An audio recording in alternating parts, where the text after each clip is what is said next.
Alright, summary tayo ng nagawa nila ng 7th day. Okay, sige. Pang 7th day to,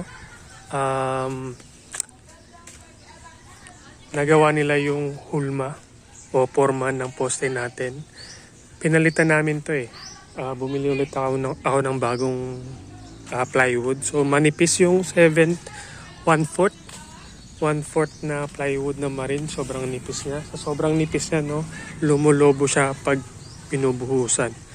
Hindi naman siya ganun kalata, pero napapansin ko na nadideform yung buhos ng poste dahil manipis yung plywood na ginamit namin. So, bumili ulit ako ng bago.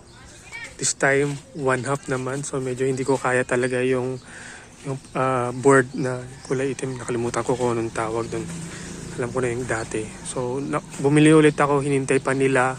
So, pagdating, pinormahan na kagad nila yung poste na 35 by 20 pala yung size ng poste namin. Ayan. So, sa 7th day, nakabuhos na kami ng 3. Okay. 2 na lang. Lahat. 3 na yung nakasementong poste. The rest, wala pa. Tapos, 2 na lang yung wala pang footing at wala pa ring poste.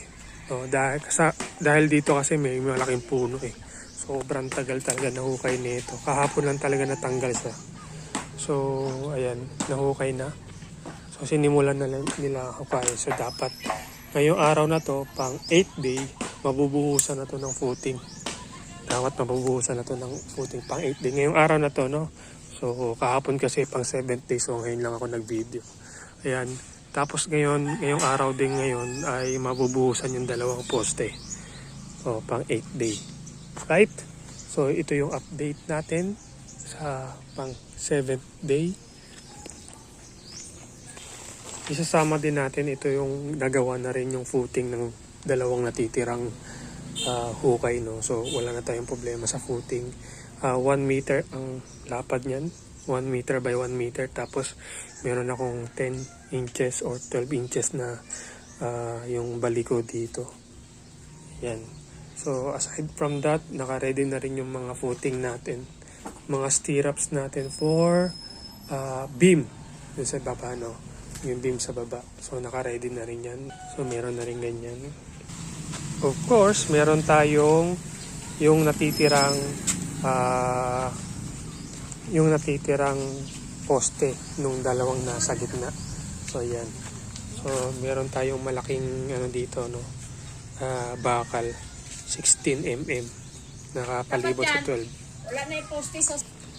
Siyempre, no, meron na rin tayong nagawang stirrups para sa mga beams. So mamaya gagawin na namin yung mga beam.